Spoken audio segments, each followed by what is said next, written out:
I stood in the suffocating silence of my dark, cedar-lined study, watching my daughter-in-law slide a stolen, meticulously copied brass key into my heavy fireproof filing cabinet. It was a Tuesday afternoon in early December.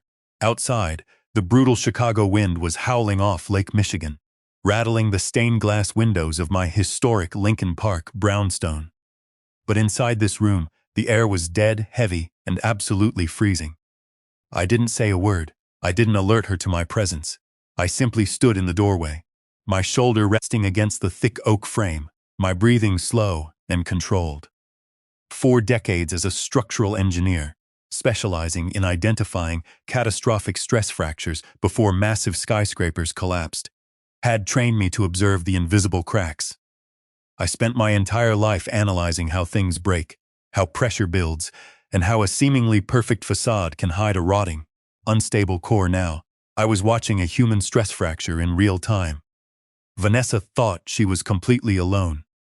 She thought her 68-year-old father-in-law was strapped to a chair in a cardiology clinic at Northwestern Memorial Hospital for a 4-hour routine stress test. She thought she had the entire afternoon to raid my deceased wife's inheritance files, appraise my private bank statements, and calculate exactly how long she would have to wait before I died, and left everything to my only son, Julian. She thought she was outsmarting a frail, naive, lonely old man whom she could easily bleed dry. She had absolutely no idea who she was dealing with. Before I became an architect, I spent 4 years in the United States Marine Corps doing reconnaissance. I knew exactly how to track an enemy. I knew exactly how to dismantle a parasite. I knew how to let the opposition walk directly into their own trap, completely unaware that the ground beneath them was rigged with high explosives. If you have ever looked at someone your child brought home, shook their hand, and felt an immediate, freezing chill drop into the pit of your stomach, you know exactly why I did what I did. You know that terrifying, primal instinct that screams something is fundamentally wrong.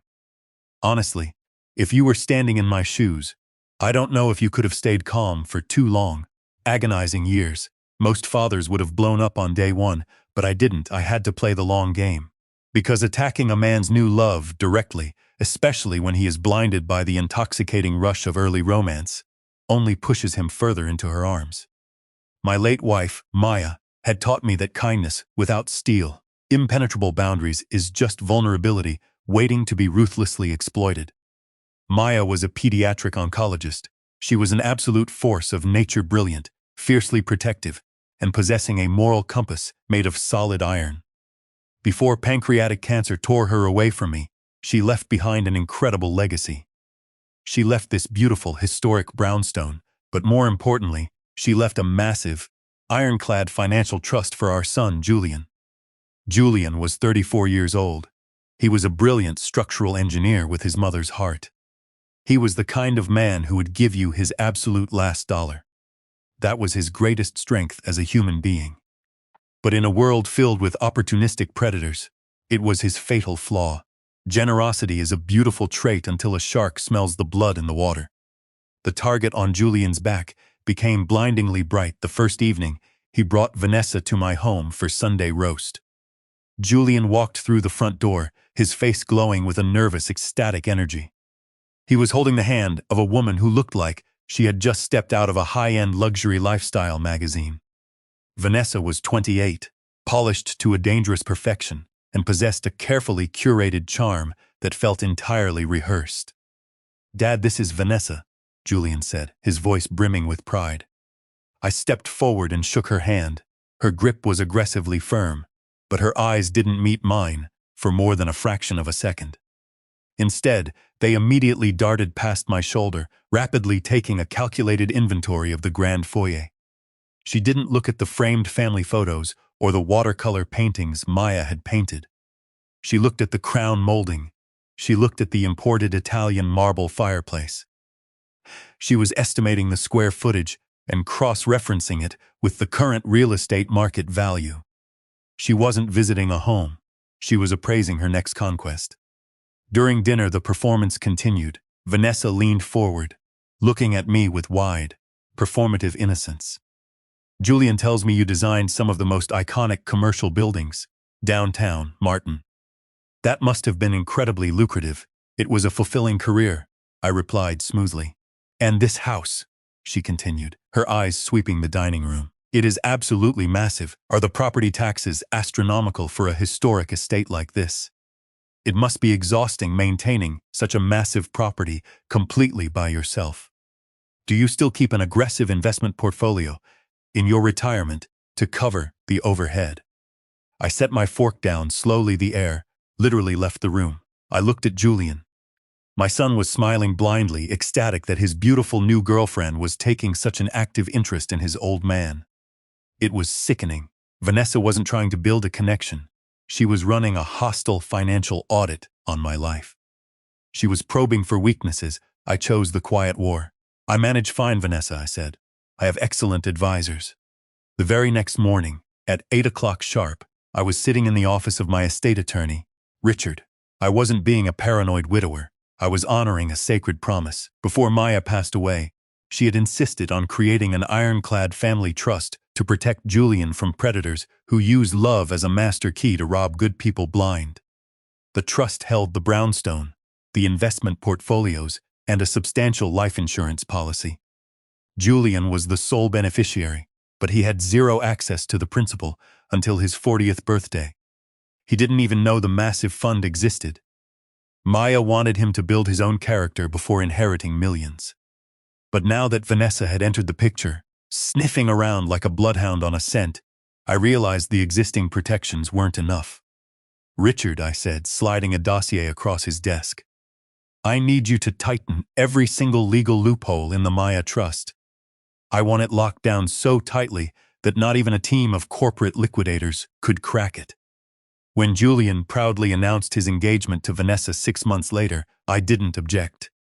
I hosted a lavish engagement party at the brownstone. But behind the scenes, I struck my first tactical blow. I forced a strict, unyielding prenuptial agreement into play. My legal team presented the prenup to Julian and Vanessa as a standard, non-negotiable administrative protocol required by the trust managers for any beneficiary entering a legal marriage. Vanessa was absolutely furious. She complained bitterly to Julian behind closed doors. She called me a controlling tyrant, but in the end, she signed it anyway. That was her first fatal mistake. She believed that over time, she could gaslight Julian into breaking the trust or guilt-trip me into handing over the keys to the kingdom. The wedding itself was a lavish, stressful, wildly expensive production that almost entirely drained Julian's personal savings. Vanessa demanded a high-end, luxury hotel venue in the Loop. I sat in the front row and watched her kiss my son at the altar. But as they turned to face the cheering crowd, I didn't miss the way Vanessa's eyes immediately scanned the room, locking on to the wealthiest guests, calculating the total value of the wedding gifts. After the honeymoon, the newlyweds moved into Julian's modest yet beautiful 2-bedroom condo in the West Loop. Julian paid off the mortgage entirely on his own before he even met Vanessa. But for Vanessa, it was merely a temporary holding cell. It wasn't grand enough. Within 4 short months, Vanessa began planting dark, toxic seeds of deep discontent in Julian's mind. "This place is just so suffocating, Julian," she would whisper in the dark. "The neighbors above us are far too loud. We need a real backyard if we are ever going to start a family." She systematically made him feel intensely guilty for his success. Julian, desperate to make his beautiful new wife happy, came to my kitchen table one Sunday afternoon and asked me for a massive, 6-figure loan to put a down payment on a sprawling property in the suburbs. I calmly poured him a cup of black coffee, looked him dead in the eye, and refused. "Julian, you own a beautiful condo outright. You do not need to take on a massive mortgage right now just to upgrade your zip code. Build your equity first." Julian left frustrated, but he accepted it. That was when Vanessa realized that manipulating Julian wasn't enough. She needed to circumvent me entirely. When the direct route failed, she shifted her strategy to something far more insidious. The following week, Julian returned to the brownstone. He looked physically exhausted, with deep, dark circles bruising the delicate skin under his eyes. "Vanessa thinks it would be beautiful if we moved in here with you," he said, staring at the kitchen counter. "She says it's practical. She says we can take care of you as you age. She said, the house is too big for an old man and a ghost." A cold, radiating fury exploded in my chest. A ghost. That was how she referred to Maya. I didn't blame Julian. I blamed the puppet master. I set down my coffee mug. "No, Julian. Absolutely not. I value my privacy, and I value the peace of this house. The answer is no." Julian snapped. The stress of trying to appease a black hole of a wife finally broke his temper. He accused me of being stubborn, of never giving Vanessa a fair chance.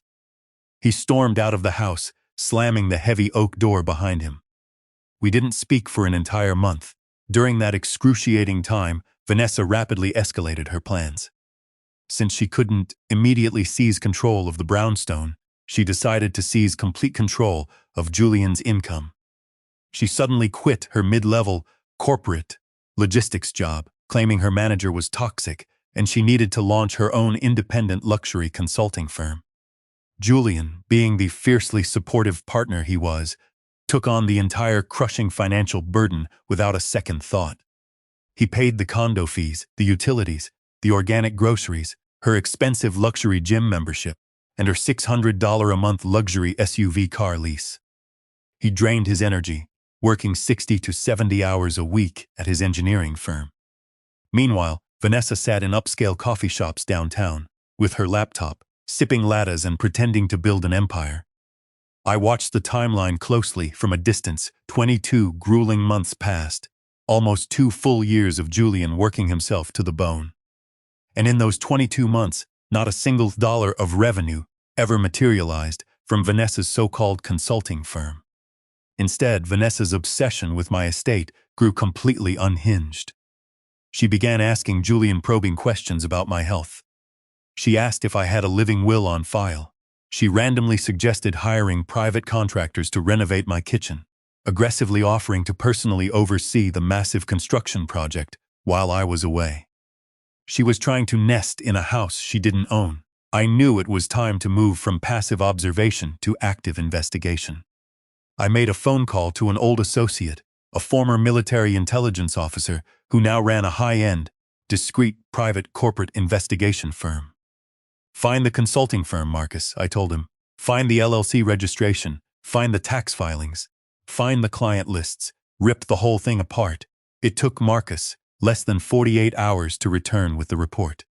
We met in a quiet booth at an old steakhouse. He slid a thick manila folder across the table, labeled the THAM 22 report. "It's a ghost town, Martin," Marcus said. "There is no consulting firm. She has no professional website, no active business registry, and absolutely zero clients. She transfers the money Julian deposits into their joint account directly into a hidden personal account at a different bank. Then she funnels it into high-end retail purchases. If Julian ever asks for proof of income, she returns a luxury item, deposits the store credit refund, and claims it's a payment from a freelance client. She wasn't just lazy, she was a systematic financial predator committing active fraud against her own husband.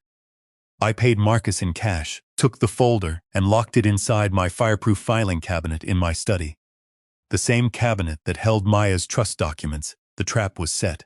All I had to do was wait for the parasite to make one fatal mistake and step on the tripwire. Everything exploded on a freezing Tuesday afternoon.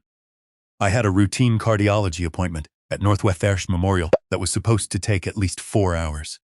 Julian was stuck in back-to-back corporate meetings downtown. Vanessa knew his schedule, and she knew mine. The Lincoln Park brownstone was supposed to be completely empty. But fate intervened. My doctor experienced a sudden medical emergency, and my appointment was canceled after only 30 minutes. I caught a cab back to Lincoln Park, walked up the snowy stone steps of my home, and unlocked the front door quietly. The house was dead silent, but as I hung my coat in the foyer, I saw a faint, distinct sliver of yellow light cutting across the dark hardwood floor of the hallway. It was coming from my study. My study was the one room in the house that was always locked. The deadbolt code was known only to me. It was my sanctuary, the place where I kept my financial records and the memories of my late wife.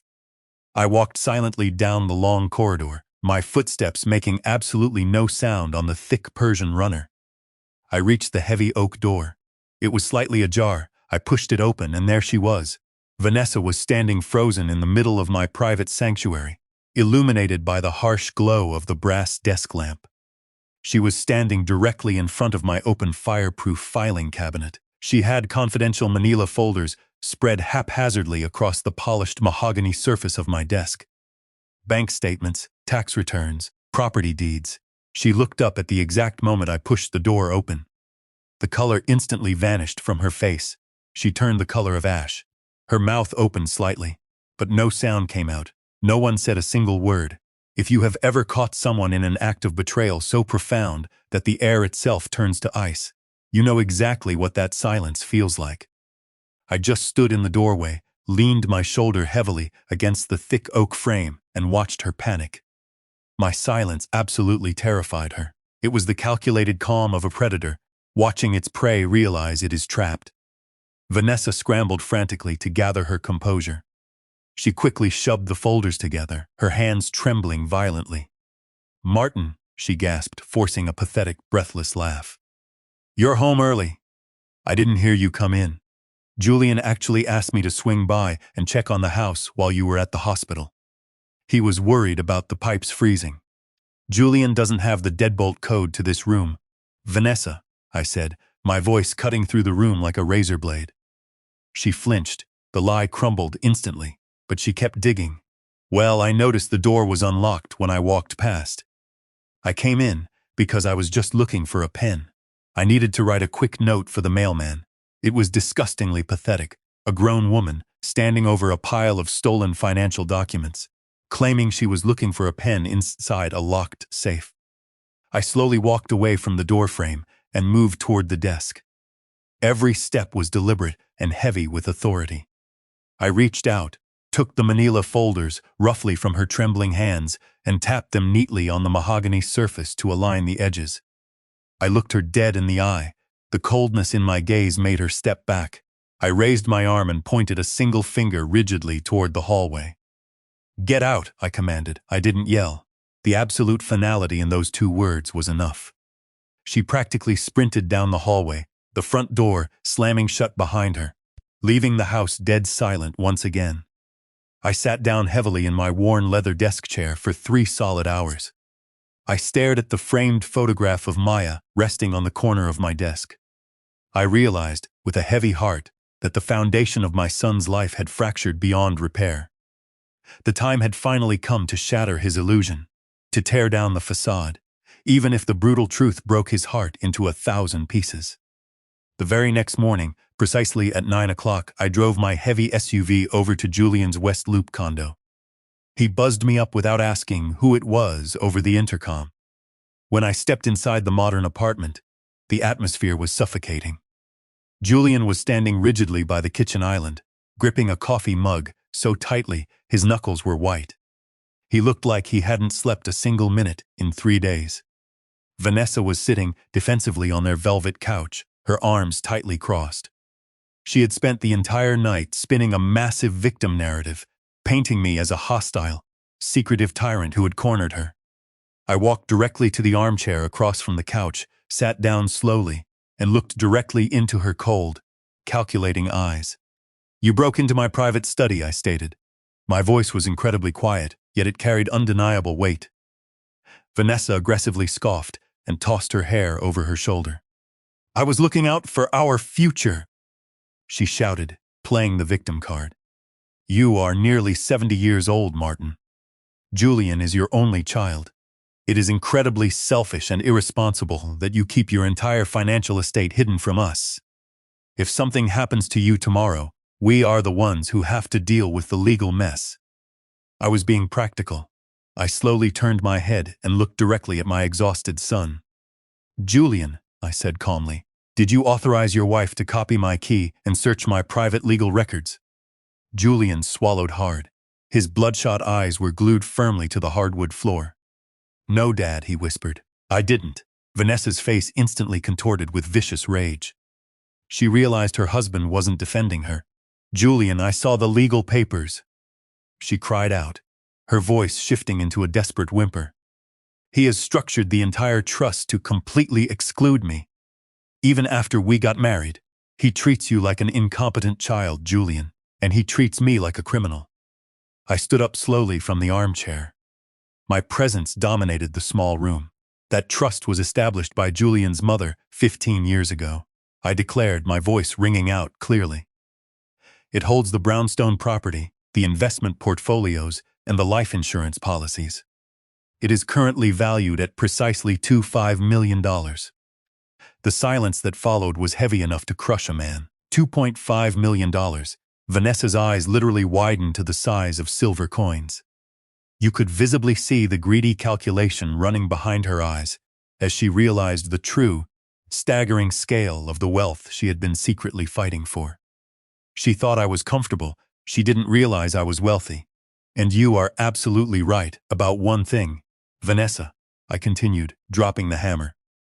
You will never see a single dime of it. Her face froze. The prenuptial agreement you signed protects it entirely, I stated coldly. The trust legally seals it. It is an impenetrable, bulletproof financial fortress. If Julian dies, the money goes to charity. If you divorce him, you get nothing but the clothes in your closet. You are locked out forever. The reality slammed into her like a freight train. She realized that her entire 2-year-long con was for absolutely nothing. She had spent 2 years trying to crack a safe that didn't even have a door. She completely lost her mind. She jumped up from the couch, her face turning a deep mottled crimson. The elegant veneer shattered, revealing the feral monster underneath.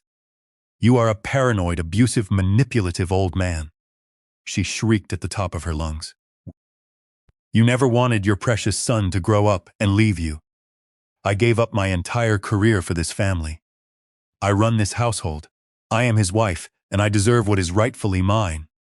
I didn't raise my voice. I just calmly reached inside my heavy winter coat, pulled out the thick manila folder labeled THAM 22 report, and tossed it onto the coffee table. It landed with a heavy thud. You haven't worked a single day in 22 months, I stated, my voice echoing with cold authority. Vanessa gasped. Her mouth snapped shut. You told my son you were launching an independent luxury consulting firm, I continued, pointing down at the folder. I hired a private corporate investigator to thoroughly audit your business records last week. Your LLC does not exist. You never registered a single document with the state of Illinois. You have absolutely no website, no professional registration, and 0 clients. I took a step closer, towering over her. You have been sitting in luxury cafes, drinking expensive lattes, and funneling my son's hard-earned money into a secret personal account to fund your high-end shopping addiction. You buy designer bags, and then you return them for store credit so you can fake a freelance check deposit. I looked over at Julian. He was staring at the folder on the table as if it were a venomous snake. You aren't a wife, Vanessa, I said, my voice dropping to a low growl. You are an economic parasite. Vanessa violently gasped. She physically recoiled, turning frantically to Julian for protection. She expected him to defend her honor, to scream at me for invading their privacy. But Julian just stood there. He didn't move. He didn't speak. He looked fundamentally hollowed out. He looked at the beautiful woman he shared a bed with, and he finally saw the monster hiding beneath the polished exterior. Watching your child realize that the person they deeply loved was just using them as a financial stepping stone is agonizing. Julian slowly reached out and set his coffee mug down on the kitchen counter. The sharp clink echoed loudly through the silent apartment. Dad, he said, his voice cracking heavy with raw emotion. I want to see the trust documents. Take me to the brownstone. Vanessa instantly panicked. The realization that she was losing complete control sent her into a tailspin. She threw her body forcefully in front of the front door, physically blocking his exit. Julian, please don't do this, she pleaded, theatrical tears streaming down her flawless face. Don't let him do this. Don't let him poison your mind against me. We can go to marriage counseling. Julian stopped. He didn't yell. He didn't push her. He just looked right through her body like she was made of cheap, transparent glass. I need to read what my mother left for me, he said quietly. He walked forward, forcing her to step aside. She was completely defeated. We drove back to Lincoln Park through the heavy Chicago snowstorm. Neither of us spoke a single word during the entire 20-minute drive. When we finally walked into the brownstone, the old house felt completely different. It no longer felt like a vault holding secrets. It felt like a sanctuary that was finally shedding its heavy burden. I led my son down the dim, cedar-lined hallway and punched the code into the heavy deadbolt on my study door. April 9th, his mother's birthday. The lock clicked back with a solid thud. We stepped into the quiet room. I went straight to the fireproof cabinet and pulled out the thick legal portfolios detailing the trust, but I didn't hand them to him first. Instead, I reached all the way to the very back of the bottom drawer and pulled out a worn, sealed envelope. Maya's elegant, swooping blue handwriting was written clearly across the front. For Julian. When you need to remember who you are, I handed the fragile paper to my son. Your mother wrote this exactly 3 weeks before her lungs finally failed. I told him softly. She made me swear on my life to keep it hidden until you were in real imminent danger. I am so sorry I kept you in the dark for so long, Julian.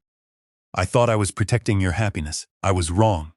Julian took the letter, his entire body trembling as he sat down in my heavy leather desk chair. He carefully broke the old wax seal and unfolded the pages. I walked over to the frost-covered window, giving him absolute privacy.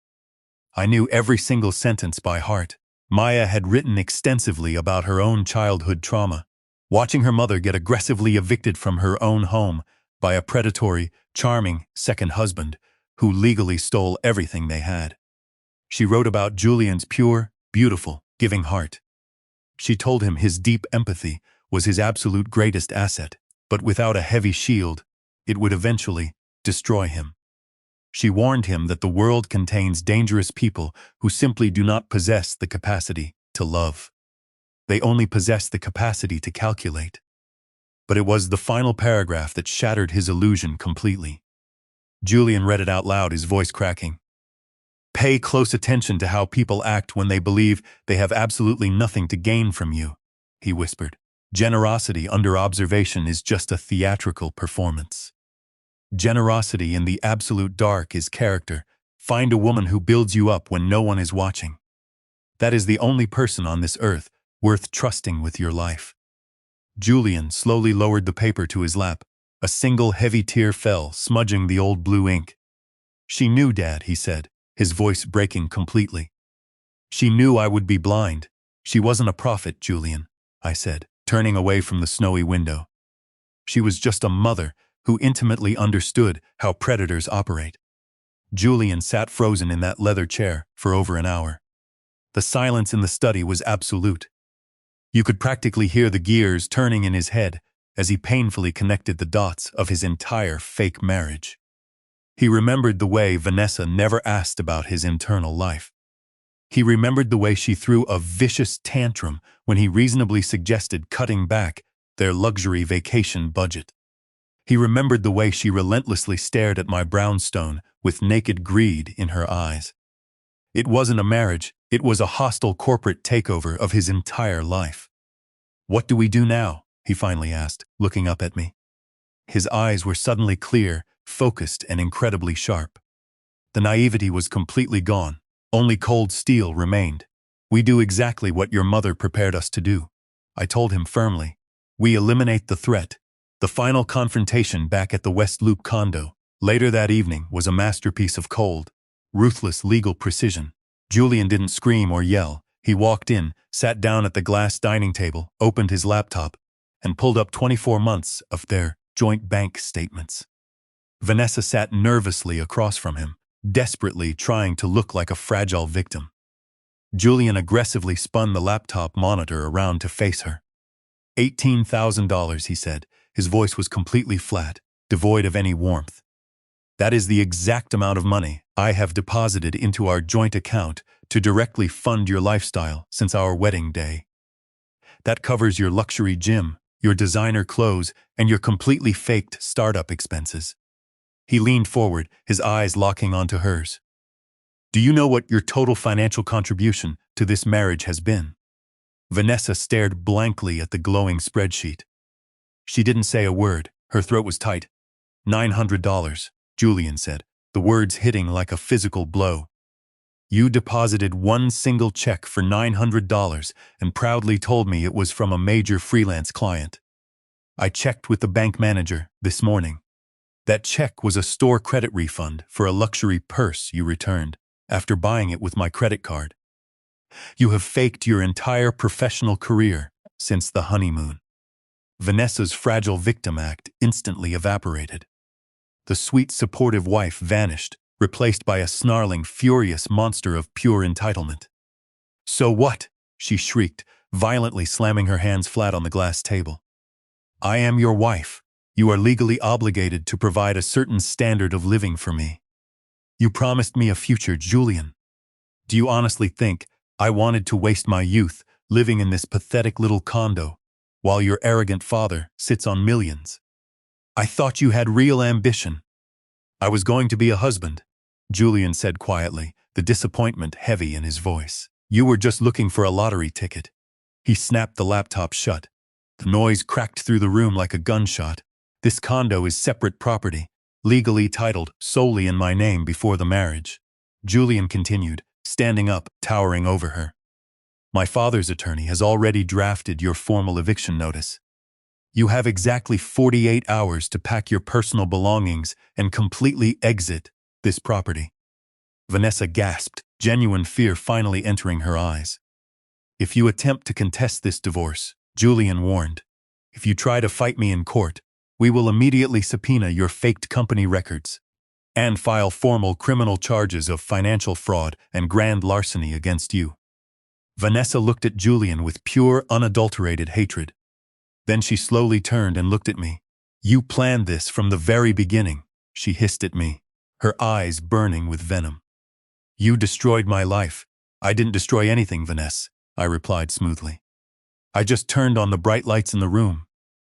You are the one who scattered like a cockroach. She aggressively packed her bags and left 48 hours later, slamming the door for the final time. The legal divorce process was brutal, but it took exactly 4 months to finalize. Because of the ironclad prenuptial agreement I had forced her to sign, she walked away with absolutely nothing. Her aggressive attorney reviewed our airtight asset protection structure and bluntly told her she would lose everything in a protracted court battle. She desperately tried to demand a massive alimony payout, but the judge threw her motion completely out of court. The second we produced the THAM 22 report, proving her faked consulting firm was a total sham. This grueling experience taught me an unforgettable, life-altering lesson about protecting the people you love. The biggest mistake kind people make is believing that love and patience can eventually cure a predator. It can't. Only walls can protect you. Only strict boundaries can keep you safe. What Maya intimately understood was that you absolutely cannot defend gentle people with gentle tactics. You need iron. You need legal walls. Kindness without a massive shield is just a free, all-you-can-eat buffet for the ruthless monsters of this world. You need to critically look at your own relationships right now and ask yourself a very hard question. Who is aggressively draining your savings and your mental health without ever making a single positive deposit into your life? Are you blindly funding someone else's greed just because you are terrified of being alone? 2 years have passed since that dark winter. The heavy Chicago snow has long since melted, and the Lincoln Park brownstone finally feels alive and warm again. Julian comes over every single Sunday afternoon for a traditional roast dinner, but he doesn't walk through the front door alone anymore. Last Sunday, I was standing over the hot stove, slowly stirring a fresh pot of marinara sauce using Maya's old recipe box. The front door opened, and Julian's genuine, booming laugh echoed through the hallway. Walking in right behind him, carrying a fresh loaf of bread, was Clara. Clara is 32. She is a dedicated pediatric nurse who spends her exhausting weeks caring for sick children. She drives a battered, reliable old sedan. She laughs deeply from the bottom of her stomach, and the very first time she entered this grand house, she didn't look at the expensive crown molding. She walked straight to the mantelpiece, respectfully looked at Maya's framed photograph, and asked me what her favorite music was. She wanted to know the soul of our family, not the current market value of the real estate. I quietly watched Julian and Clara help each other effortlessly set the dining table. They playfully bumped shoulders, naturally. They smiled at each other in the quiet moments. It wasn't a calculated performance for an audience. It was incredibly real. It was true generosity in the dark. After we finished eating, Clara stubbornly insisted on cleaning the entire kitchen, completely by herself so Julian and I could rest. Julian and I walked out onto the back porch to look at the garden. The crisp spring air was beautiful. I handed my son a glass of heavy red wine from a vintage bottle Maya had saved for a historic occasion. "Dad," Julian said, looking out at the green yard. "Thank you, for what, son?" I asked. "For keeping that deadbolt locked on the study door," he said softly, clinking his glass against mine. "For loving me enough to endure my blind anger until I could finally see the ugly truth." I took a slow sip of my wine, feeling an overwhelming, radiant sense of closure. The violent storm had finally passed, and the foundation of our family was infinitely stronger than ever before. "I didn't save you, Julian," I told him, looking at the old maple tree. "Your mother did. I just held the key. The study remains securely locked to this day. The access code will always be April 9th, but it is no longer a heavily guarded fortress against danger. It is just a quiet room filled with beautiful, cherished memories.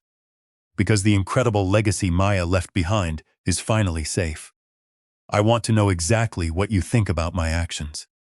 Did I overstep my boundaries as an overprotective father by hiring an investigator, or was I completely justified in doing whatever it legally took to protect my only son from a financial predator? Leave a 1 in the comments if you think I am a hero who did the right thing, a 2 if you think I should have minded my own business, or a 3 if you think Julian was far too naive. Tell me exactly where you are watching this video from right now and what time it is in your city. If you have ever survived a toxic relationship with a financial manipulator, please bravely share your story down below so we can help others recognize the dangerous red flags. Please hit that subscribe button right now. If you want to see more thrilling stories about justice, relentless family protection, and the deep emotional truths of life. This is a fictional story inspired by real emotional experiences, fully rewritten and reimagined in Chicago to create original content. Any resemblance to real people or events is coincidental.